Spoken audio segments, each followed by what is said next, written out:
Hello mate, welcome back to the channel. So it has been a hot minute, we've been busy, we've been cooking. Head over to watch us make these Ascendancies over on Twitch if you would like to do that. We're streaming 2 to 3 times a week usually, and yeah, we've got a really good little team going, picking up ideas, throwing them between ourselves. So we are back today with another Project 36 Ascendancy class design.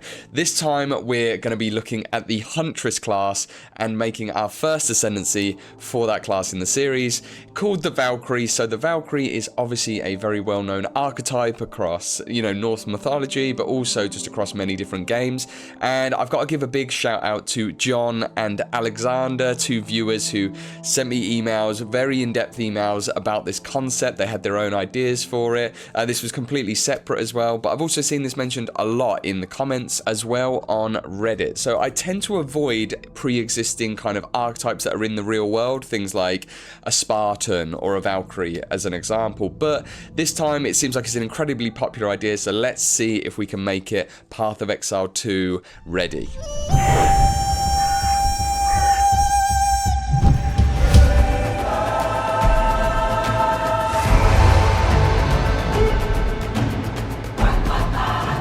Alright, so here is the overarching view of the tree.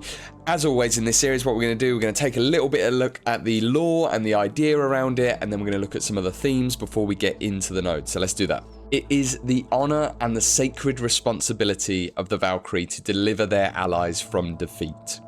A warrior whose path is found by seeking the only home they know, the battlefield.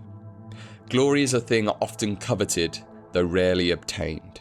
To know the warmth of its light upon your face in the heat of the fight is relief enough from the hardships this warrior chooses to endure. Battle after battle, victory after victory. Alright, let's get into the themes. So for this, what I was thinking is utilizing banners and making the banner mechanic important, so rallying and things like that. Impale, looking at how this class, being over that kind of deck side of the tree, how it can utilize impales. We've got shields and some different ways that we want to try using this kind of Shieldmaiden archetype.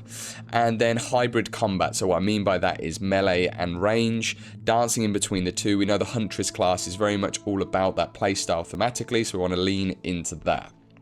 Alright, let's look at the nodes. So, starting off, I think the best thing to do would be to come right up to the top. We're getting +1 maximum Impale count and 10% increased Impale effect. So for those of you that don't know, Impale is quite an interesting effect. You inflict Impale when you hit an enemy if you have enough Impale chance. And then you have a maximum Impale count. So say your Impale count was 5, then for the next 5 hits, that enemy will take 10% of the damage that you dealt on the initial impaling hit. So it's kind of like a damage over time, but you have to trigger it by hitting the enemy over and over again. And so increasing your Impale count, increase the number of times that it lasts, and essentially is a 10% more multiplier, kind of. Alright, let's take a look at the first node, which is Fury. So all damage types can impale. Usually this is restricted to physical damage. Your impales last until use, so there's no duration, they don't wear off. And you get +2 impale hit count. So this is just very, very powerful. The numbers on this, again, might need to change. This is all of the balance on these things is up in the air. We don't know how PoE 2 is going to shake out in terms of balance. We're kind of going off PoE 1, but also just kind of, going with what feels right. So this just allows you to use many different skills. You can use your lightning, spears, you can use anything you want, and it's going to be still giving you that impale chance. Alright, next up, let's move over to the left, and we'll take a look at... You've got some projectile damage, and then one of the interesting little travel nodes. Travel nodes are usually pretty boring, but this one gives you 1% chance to gain onslaught on skill use, and you'll see this across the tree. So this is just a way for this class to have access to onslaught periodically. And then we've got Collateral. A single throw can change the course of battle. So your projectile attacks knock back enemies up to 3 meters. The further they go further, the closer they are to you. And then increases and reductions to projectile speed apply to knockback distance at 20% effectiveness. If a knockback enemy hits an object or another enemy behind it, then it impales them twice. You get 100% increased critical strike chance for that hit. And on top of that, they're pinned for 1 second per enemy hit. So this is kind of trying to bring a little bit of a skill shot mechanic into this character class and give you the opportunity to move around the battlefield, line up some enemies, and then when you're using your projectile attack, you have a chance to, if you line it right, you can get, say, 3, potentially even 4 enemies in a single impale, in a single hit. They will be knocked back into each other, and then they're all pinned for that amount of time. So this kind of rewards like a very tactical and quite skillful playstyle. Alright, and then if we come over to the right now, we can take, and again, projectile damage and this 1% onslaught.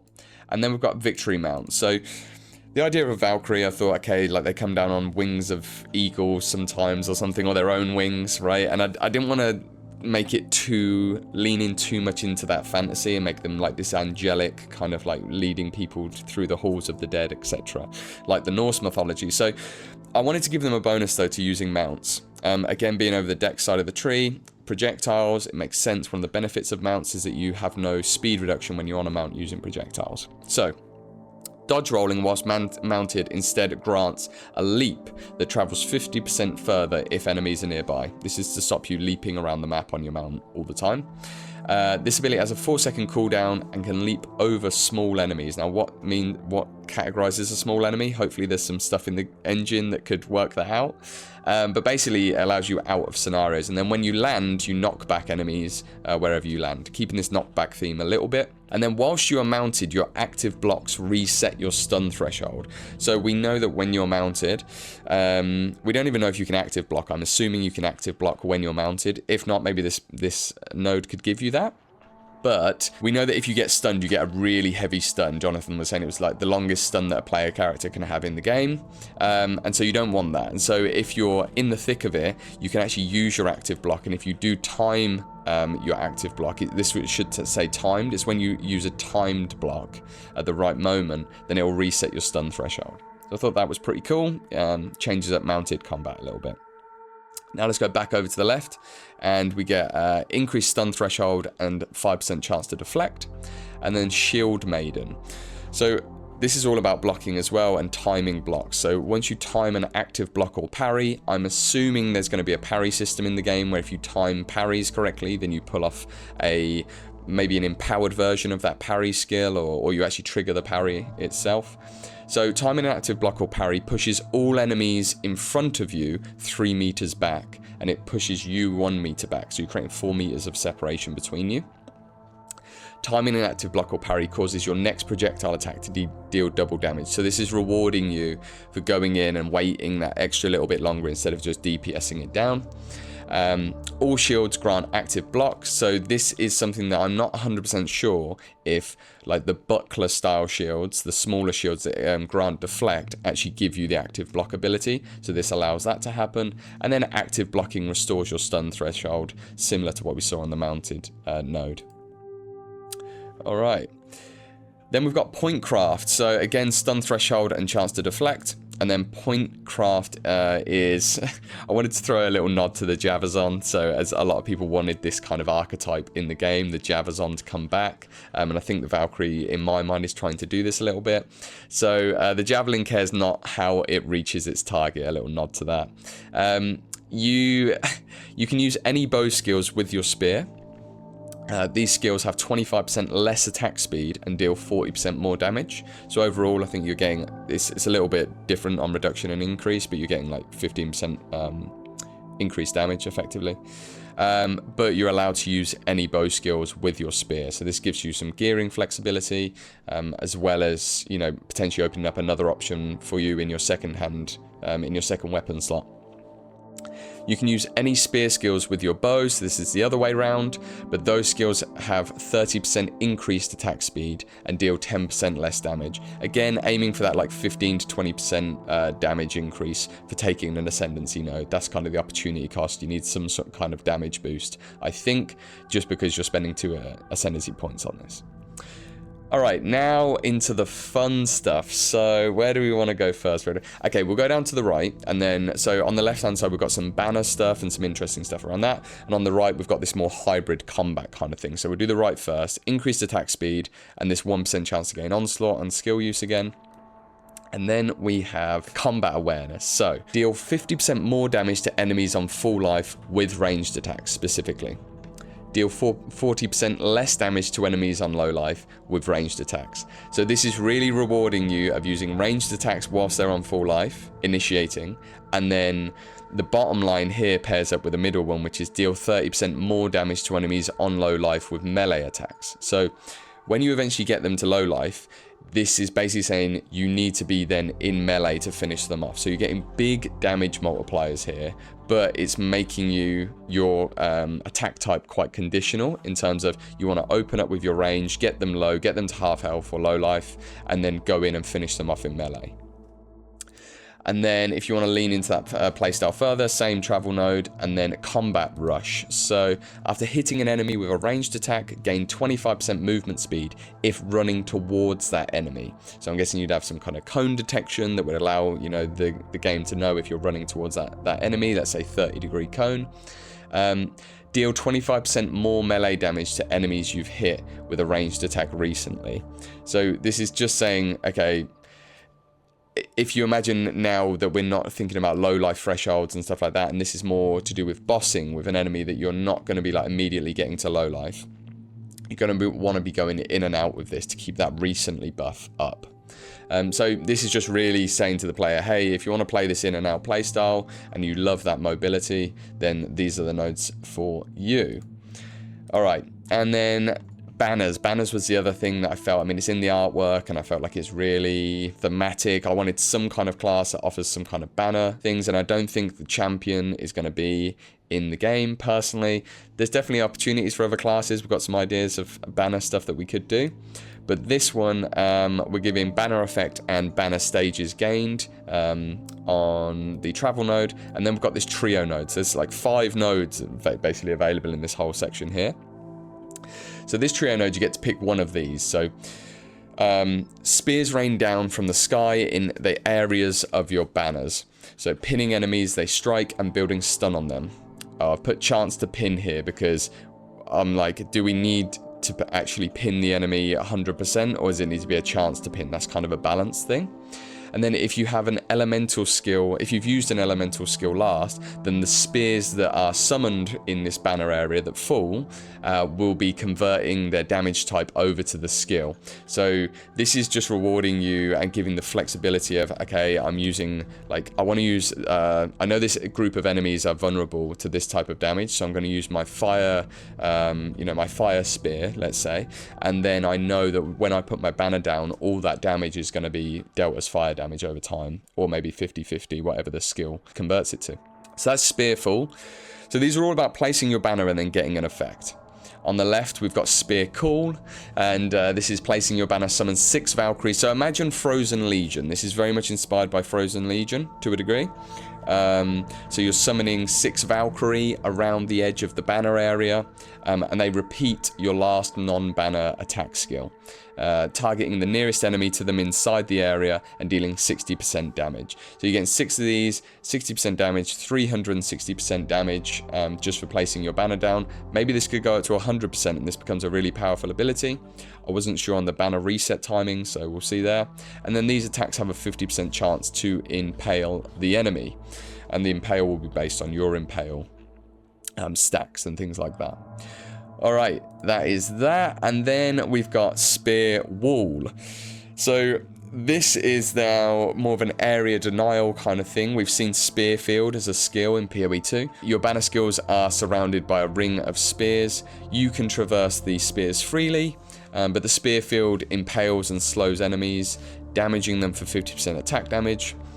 Enemies that have a 50, 25, 10, and 5% chance of being knocked back by the spears. So if the enemy tries, say you leave the area, you've trapped a load of people in, and then you leave the area and they're trying to get out, the numbers here, 50, 25, 10, 5, are based on rarity. So I usually color code these to make it a bit clearer, but I haven't done that here. But yeah, the 50% is for normal, 25% chance for magic, 10% chance for rare, and 5% chance for unique. So this just stops you like pitting a unique in an area and then kind of like CCing them, you know, kiting them forever.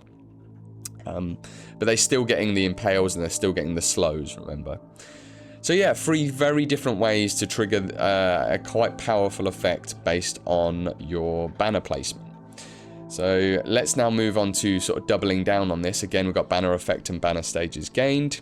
And then we've got 2 options here. We've got Herald's Horn and Herald's Claim. So Herald's Claim is a really cool mobility skill, I think. So your banner placement range now becomes 10 meters. And I imagine with controller what you would do, and this is how I think like a lot of these abilities should work, is there's just a very quick charge time. So say it starts at 4 meters or 2 meters, however you want to start it, and then the longer you hold it, and then when you let go, it will sort of like range find up to 10 meters. So if you wanted to go 6 meters, you'd hold it for like half the time, for example. It has to be quite quick to make it feel kind of instant. But yeah, obviously if you're on cursor, you can just click wherever you want. So you basically throw your banner, and it deals 100% attack damage, and it impales enemies a number of times equal to your impale hit counts. This is a really powerful effect. Like, you're impaling the enemy a hell of a lot of times, and the other thing that is like huge for this is you teleport to wherever the banner lands. So you throw your banner and you basically go with it, and then kind of like, what I'm thinking is almost like you alley-oop yourself, right? So you throw the banner like a spear, you see the banner going through the air, you sort of like disintegrate or something, or disappear, and then you catch the banner, you like reappear and catch the banner just before it lands, and then you sort of slam into the ground. I thought that would be a cool effect. If you wanted to go with a Valkyrie theme as well, you could kind of, maybe you don't disappear, you like animate up into the air, you know, leaning into that kind of winged Valkyrie style thing a bit. So your banner placement speed though, or sorry, your banner placement has an 8-second cooldown. So even if you wanted to, you can only place a banner, you can pick your banner back up whenever you want, but you can only place a banner every 8 seconds maximum. So this is obviously to stop you from like teleporting around the map in a crazy way. That might actually need to be longer. That could be like 12 seconds, depending on how powerful this felt. And then you get a really nice bonus at the bottom here, which is just gain 2 banner stages per second. So you're getting some passive banner generation. All right. And then Herald's Horn is a very different version of if you wanted to double down on banners, and that is your banner skills are instead activated by your horn functioning like war cries. So you have a horn, so you don't place your banner down or anything, you don't have banners on your back, you just call like a horn animation, and then your banner essentially uses up all its stages and then is powering a war cry version of that banner. So it follows you around. You can also use multiple banner skills, and they cost 50 spirit each. Again, that could be balanced. And the banner skills gain the war cry tag, importantly. So there's opportunities potentially for war cry automations and things like that. You could be automating your banner skills using this horn and the war cry tag. And then, yeah, you gain 2 banner stages per second as well. So, that is it. That is the Valkyrie. I've had an absolute blast making this one. I was really against the idea at first. And then I was like, oh no, actually, like, let's look into this. And it kind of felt, if just moving away a little bit from the super flashy, angelic kind of an elemental stuff, I was like, oh, this could be the Javazon. This could be like the bringing that fantasy back into PoE 2, using some shield stuff. I think if I was going to do like a off-the-cuff build, for me, I would absolutely use the banner stuff 100%. I would probably use Spearfall, I think, and be using some kind of elemental thing and having that opportunity, that flexibility like I mentioned earlier. And then I would definitely get Herald's Claim, and I would be like throwing my spear and then grabbing it and like sort of teleporting using that. I think Shieldmaiden's really interesting, and it depends, like, I really like that kind of timed skill style, like, play. So either Shieldmaiden or Collateral would be something that are very skill based that I would definitely pick up. Let's say we're on softcore, not too worried about blocking all the time, and we want to do a lot of range stuff, we'd be doing that. And then I would probably, I mean, Fury is just a really powerful DPS node, but instead of leaning into impales and things, I would probably come down and get combat awareness. And then again, I'd just be focusing on like using Collateral to knock enemies back and try and pin them. I'd be doing a lot of projectile attacks, throwing spears.